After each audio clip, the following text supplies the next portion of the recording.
गणेशाय नमः। भक्तों आज इस वीडियो में हम बात करेंगे कि ग्रहण देखिए आ रहा है, चंद्र ग्रहण। ये साल का अंतिम ग्रहण है जो भारत में पूर्ण रूप से दिख रहा है, तो इसके पूरे नियम हमें पालन करने चाहिए। तो ग्रहण में क्या करें क्या ना करें, क्या क्या ग्रहण से पहले तैयारी करें, सूतक कितने समय पहले लग रहा है और क्या दान करें, कैसे मंत्र जप करें, वो सब जानकारी तो इस वीडियो में बहुत ही महत्वपूर्ण ये वीडियो होने वाली है। पूरी सुनिएगा, इसको स्किप ना कीजिएगा।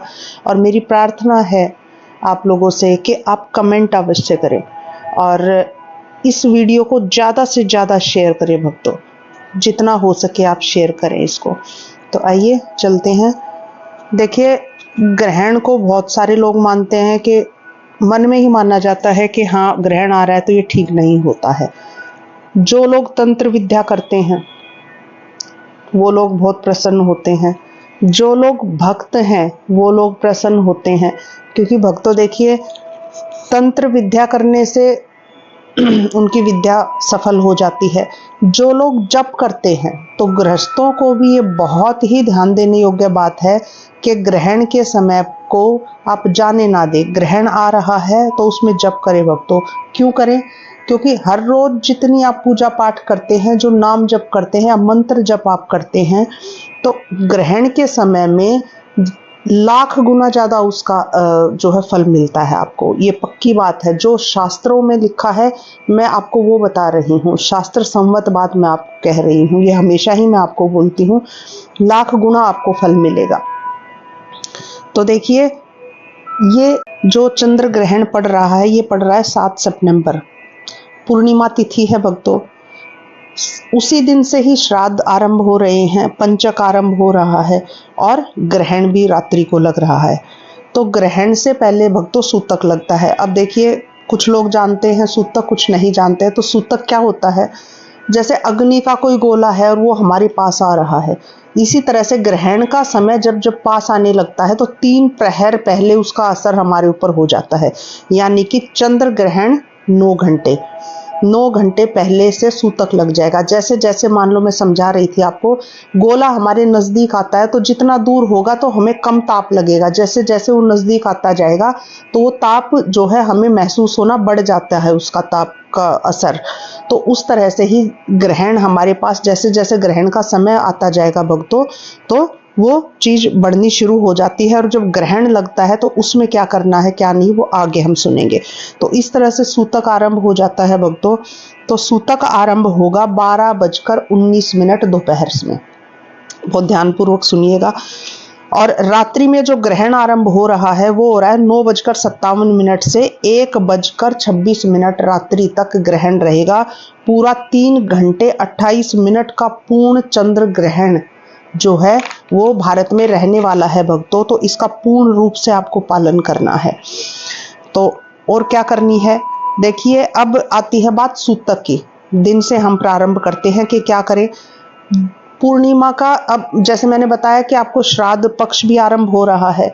जो लोग पूर्णिमा का व्रत करते हैं और वैसे भी घर में जो नित्य प्रति की पूजा होती है, लड्डू गोपाल जी बिठा रखे हैं, पूजा है, सेवा है, वो आपको 12:19 तक, आप 12:15 बजे तक का समय लेके चलिए। उससे पहले पहले आपको श्राद्ध भी कर लेना है और पूजा पाठ कर लेनी है, सेवा कर लेनी है, और उसके बाद जो है भक्तों आपको मंदिर के कपाट बंद कर देने हैं। 12:15 बजे से पहले पहले आप समय लेकर के चले। इतना सब समय आपको, इतने सारे काम आपको कर लेने हैं। श्राद्ध भी निकाल लेना है, सब कुछ कर लेना है, भोजन बना लेना है। सूतक से पहले ही आपको भोजन बना लेना है। और भोजन में देखिए सूतक, मैं ये सूतक से पहले वाले आपको कार्य बता रही हूँ। तुलसी पत्र, फिर आपको पूर्णिमा के दिन, उस दिन रविवार भी पड़ रहा है, तो कई सारी चीजें जैसे मैंने आपको बताया, तुलसी पत्र आप नहीं तोड़ सकते हैं। जैसे शुद्ध करने के लिए तुलसी पत्र होते हैं, भोजन में, जल में, दूध में और अनाज में हम जो डाल के रखते हैं, या काले तिल जिसके घर में ना हो वो ला के रखें, काले तिल आप डाल सकते हैं सूतक से पहले। सूखे अनाज में थोड़े से ऊपर से काले तिल आपने डाल दिए, तुलसी पत्र आपने डाल, तो वो आपको पहले दिन यानी कि शनिवार को ही तोड़ के रख लेने हैं भक्तों। इतवार को आप तुलसी पत्र या दुर्वा भी डालते हैं, तो वो सब चीजें आप नहीं तोड़ सकते हो। तो ये सूतक से पहले करने वाली चीजें मैंने आपको बताई। अब तुलसी पत्र हो या काले तिल हो या दुर्वा, कुछ भी आप जो है पके हुए भोजन में, जो दूध रखा है उसमें, जो आपका पीने का जल है उसमें भी, और टैंक में भी, सब में आपको डाल देना है।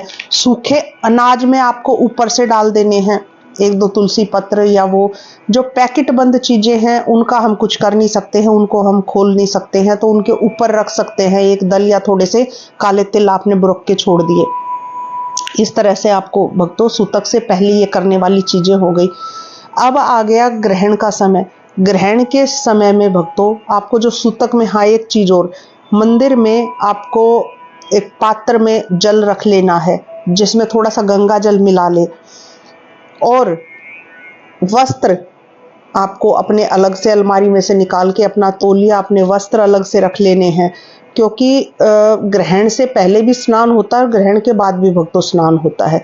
तो अब की बार ये ग्रहण जो है रात्रि में पड़ रहा है, तो मैं नहीं कहूँगी, ऐसा ही होता है तबीयत का कि आप रात्रि में स्नान करें, इसके बारे में हम आगे बात करेंगे। लेकिन वस्त्र एक जोड़ा आप निकाल करके रख लेंगे, सूतक से पहले करने वाले कार्य में आपको बता रही हूँ, ताकि आप पूरी अलमारी को ना छुएं तो पूरे ही अशुद्ध ना हो फिर वो निकाल के आपको रख लेने हैं। और चीजें और क्या है कि जैसे मैंने बताया था कि मंदिर में एक पात्र में आपको तुलसी पत्र डाल के या थोड़े से तिल डाल करके एक पात्र में जल रख लेना है, और गंगा जल डाल के। वो किस लिए होगा? वो इसलिए होगा भक्तों के ग्रहण के बाद, जैसे जिस माला पे आप जाप कर रहे हैं, ठीक है, वो अपनी कंठी माला आप उसमें डाल देंगे पवित्र होने के लिए, ठीक है, और ग्रहण के बाद उसको निकाल लेंगे भक्तों। तो ग्रहण के बाद जो है उस पात्र में ग्रहण पूर्ण हुआ और आपने अपनी माला उसमें डाल के छोड़ दी, और धो के ग्रहण के बाद जो आपने स्नान करके वो माला निकाल ली भक्तों। तो ये इसलिए ये सूतक से पहले करने वाली चीजें जो मैंने आपको बताई। अब आता है कि हमें ग्रहण पड़ता है तो हमें क्या करना है। मंत्र का जाप 3 घंटे 28 मिनट का ये समय हमें मिल रहा है भक्तों ग्रहण का। जिस लोगों ने गुरु धारण किया हो और जिनको गुरु मंत्र मिला हो वो उसका जप अवश्य करें। क्यों करें? 11 माला 21 माला, आपको जितनी माला, या अगर आप 3.5 घंटे का जप कर सकते हैं तो इससे बेहतर बात तो हो ही नहीं सकती है भक्तों। ओम मिला है तो ओम शब्द का, प्रणव अक्षर का प्रयोग ना करें। जैसे ओम नमः शिवाय है तो आप नमः शिवाय का जाप करें। ग्रहण में ओम शब्द का प्रयोग मंत्र में ना करें भक्तों। जो लोग बहुत देर तक बैठकर जप नहीं कर सकते तो 11 बार या 21 बार या सिर्फ एक माला 108 बार आप जरूर जप करें भक्तों। क्यों? नहीं तो वो आपका मंत्र जो है शुद्ध नहीं रहेगा, अशुद्ध हो जाएगा। जो मंत्र आपको मिला है, जो चीज आपने ले रखी है, धारण कर रखी है, तो उसका प्रयोग जो है उस समय आपको अवश्य करना है भक्तों। और एक बात, कुछ लोग सुंदरकांड का पाठ करते हैं, कुछ लोग ग्रंथ पढ़ते हैं, तो ऐसी गलती बिल्कुल भी ना करें। ग्रंथ को ना छुएं, बिल्कुल भी ग्रंथ को छूना नहीं है, पढ़ना नहीं है। सुन सकते हैं आप, सुने। जो लोग बहुत देर तक बैठ करके जाप नहीं कर सकते हैं तो वो अपने मोबाइल में कथाएं सुने, भजन सुने, मंत्र जप चला करके छोड़ दे वो सुने। तो ऐसे आप कार्य कर सकते हैं। टीवी में सुन सकते हैं, सुने आप, ग्रंथों को ना छुएं भक्तों ग्रहण के समय में। अब कहते हैं कि अब आती है स्नान की बारी। सूतक के समय पर ही आपको स्नान करना है, ग्रहण लगने से पहले। देखिए, पहले बताया जाता था कि तीर्थों में जो है, पहले क्या बताया जाता था, अभी भी है, तीर्थों में ग्रहण के समय में स्नान करने का बहुत बड़ा महत्व है भक्तों, बहुत ही बड़ा, कि इसमें तो पूरी एक वीडियो बन सकती है, इतना महात्म शास्त्रों में लिखा गया है। तो आपको अब रात्रि का समय है तो आप स्नान नहीं कर सकते हैं, तो आप घर पे ही जो है एक बाल्टी में थोड़ा सा गंगा जल डालें, ऊपर से फिर वैसा नल से पानी डालें और आप गंगा जल से स्नान करें। बहुत बड़ा महत्व है भक्तों इसका। और ग्रहण से पहले और बाद में स्नान करना आवश्यक है, क्योंकि हमें मंत्र जाप करना है। ग्रहण से पहले स्नान करना इसलिए आवश्यक है, देखिए ये मैंने पहले भी आपको बताया था कि मंत्र जप जो है शुद्ध अवस्था में किया जा सकता है, नाम जप आप किसी भी अवस्था में कर सकते हो भक्तों। मंत्र जप से पहले आपको एक बार, जैसे आप शौचालय में गए हैं, मूत्र विसर्जन के लिए ही सही आप गए हैं, तो उस अवस्था में फिर बाद में आप मंत्र जप नहीं कर सकते, वो आप अशुद्ध हो गए हैं। तो मंत्र जप से पहले आप मंत्र जप करेंगे अगर उसमें, तो उससे पहले आपका स्नान होना बहुत ही आवश्यक है। तो इसलिए ग्रहण से पहले भी स्नान होना आवश्यक है भक्तों, तभी आपका मंत्र लगेगा, अदरवाइज कोई जप आपका नहीं लगेगा। आगे बात आती है बच्चे, वृद्ध और रोगी, इनके लिए छूट दी गई है, तो ये ना करें। स्वस्थ लोगों के लिए ही है, जो लोग कर सकते हैं तो वो अवश्य करें भक्तों। अब आती है बात, वो जल के छींटे दे सकते हैं। अब स्नान पे जब हम बात कर रहे थे, तो अब आती है ग्रहण के बाद के स्नान की बात। ग्रहण के बाद का स्नान भक्तों इस तरह से बताया गया है, जैसे हम शमशान से लौटते हैं तो वस्त्रों सहित स्नान करते हैं, तो इस तरह से ग्रहण के बाद भी शास्त्र कहता है कि हमें वस्त्र सहित ही स्नान करना चाहिए। देखिए, जिन उन वस्त्रों को हम पहले निकाल देंगे, निकाल करके हम उनको रखेंगे, स्नान करके अगर हम, शास्त्र कहता है हम उन वस्त्रों को उठा करके धोने में भी डालते हैं, या जैसे ही उनको छू लेते हैं तो हम फिर से अशुद्ध हो जाते हैं। और कितने अशुद्ध बताए गए हैं जो शास्त्रों में लिखा गया है भक्तों, ये मैंने पहले नहीं पढ़ा था, अभी मुझे भी ये जानकारी हुई है, तो इसलिए मैं आपको तक पहुंचा रही हूँ कि इतने अशुद्ध बताए गए हो कि आप कोई भी पितृ कार्य और देव कार्य नहीं कर सकते हो आप। और वो कब तक वो अशुद्धता चलती है?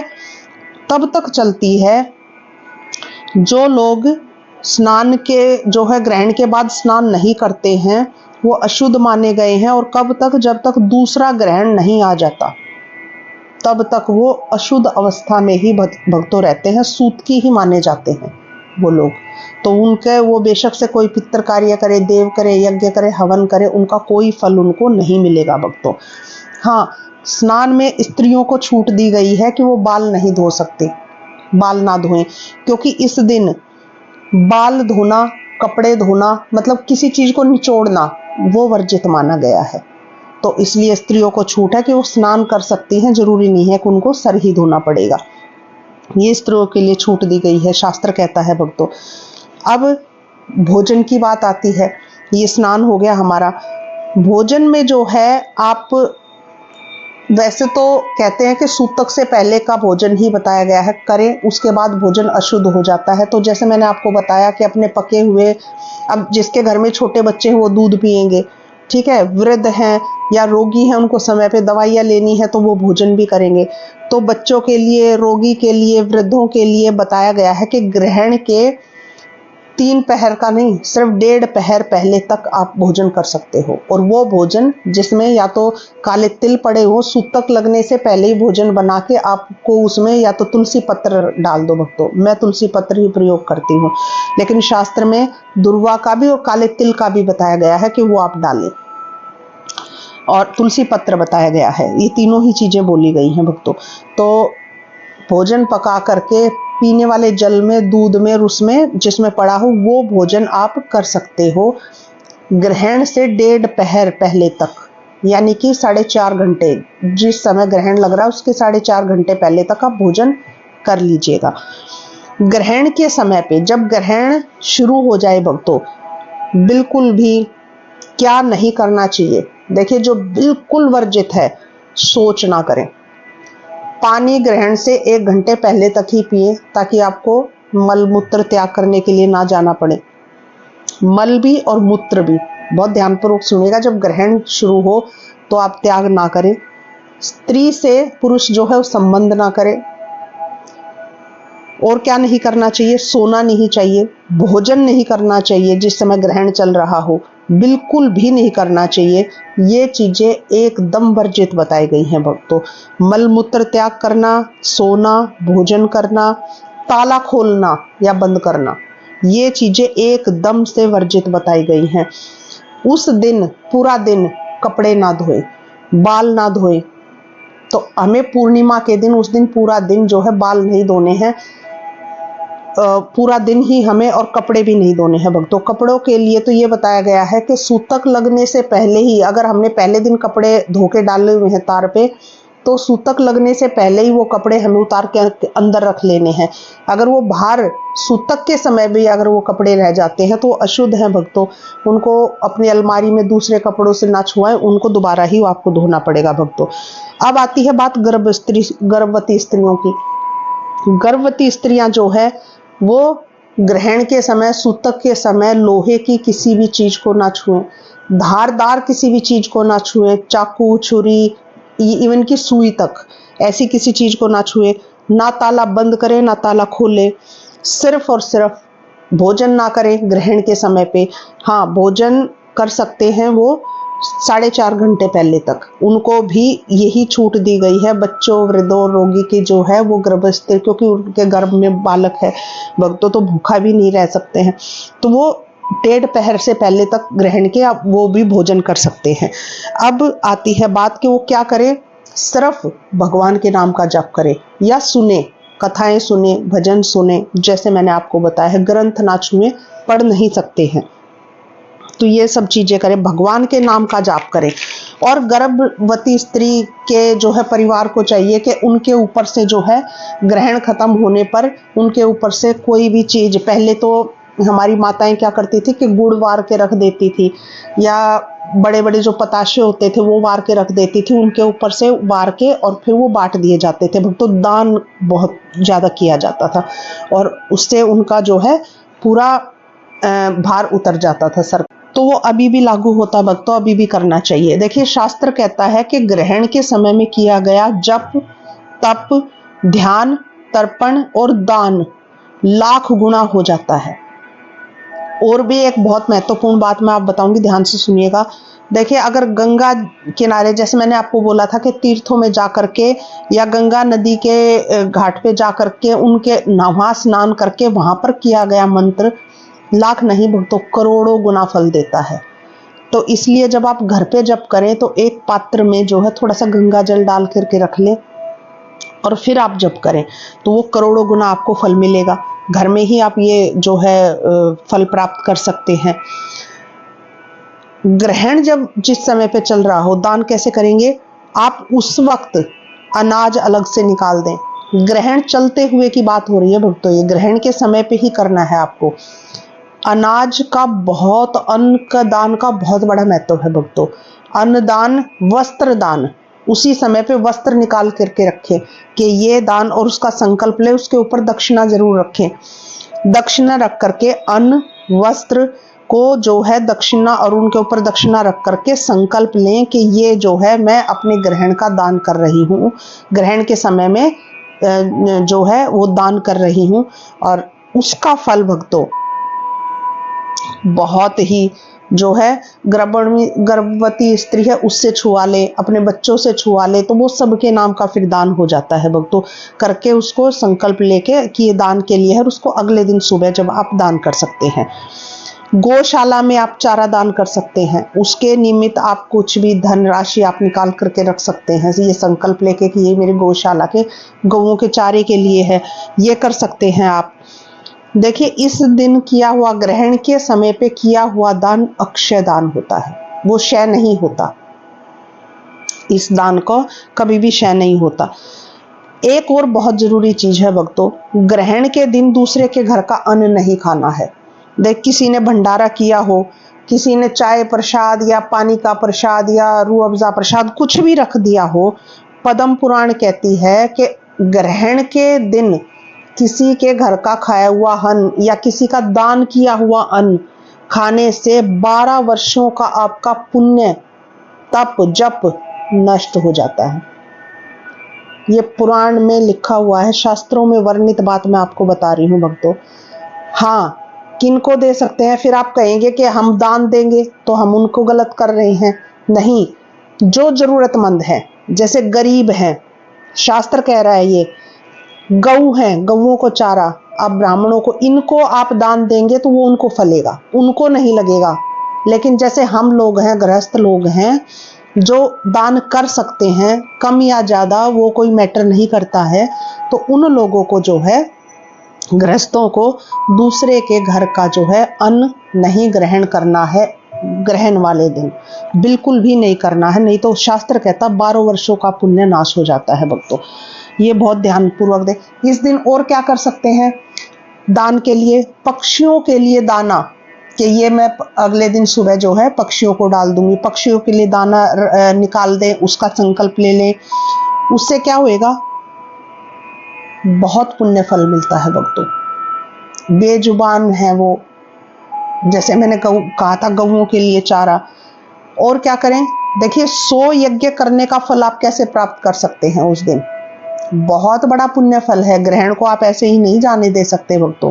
100 यज्ञ करने से, एक यज्ञ ही करते हैं तो कितनी व्यवस्था हमें करनी पड़ती है, पूरा दिन हमारा जाता है, धनराशि जाती है। तो 100 यज्ञ करने का फल कैसे प्राप्त कर सकते हैं?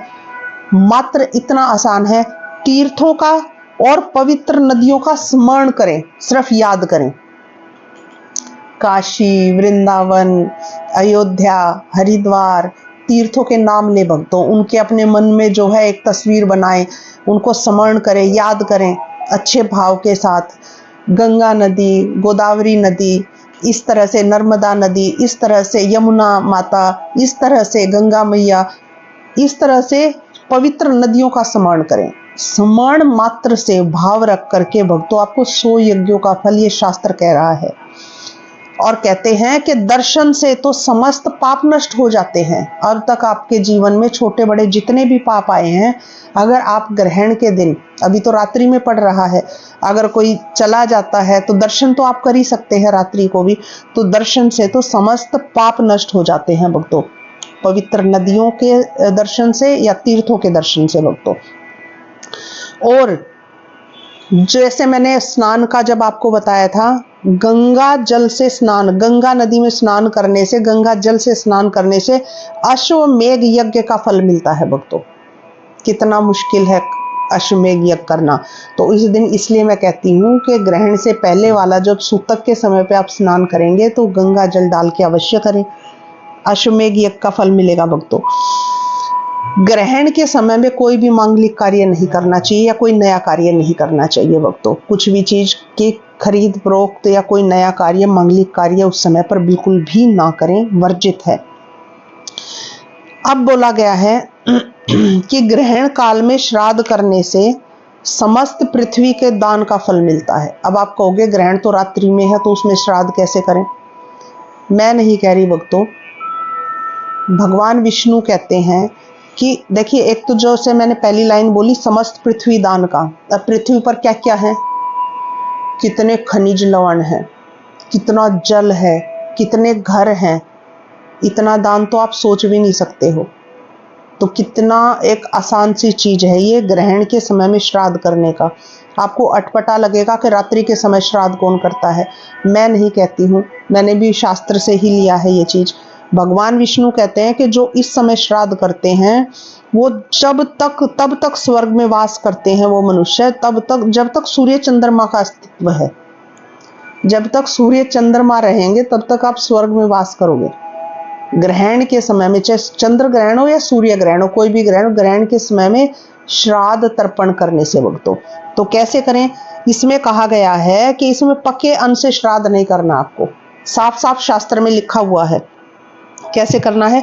कच्चा अन्न, दक्षिण दिशा की ओर मुख करके कच्चा अन्न और जल से कच्चे अन्न को का संकल्प आप लें कि ये मेरे पितरों के निमित्त जो है मैं ये अन्न जो है पितरों को दान करती हूँ, मेरे पितरों तक ये अन्न पहुँचाए। तो पितरों के निमित्त वो अन्न अलग से निकाल करके रखें, हाथ जोड़े, अपने पितरों से प्रार्थना करें। और जल का तर्पण कैसे करें, जल का संकल्प कैसे लें? लेकिन भक्तों जल में भी गंगा जल मिश्रित हो, और जैसे मैंने बताया था तुलसी पत्र हो या काले तिल हो तो बहुत ही अच्छी बात है। वो आपको सूतक से पहले ही ये जल मतलब बना करके एक लोटे में आपको रखना पड़ेगा, सूतक लगने पर नहीं, ये भी सूतक से पहले ही करने की तैयारी है। तो अगर आपको तर्पण करना है तो ये एक लोटा भी आपको तैयार करके पहले से ही रखना होगा।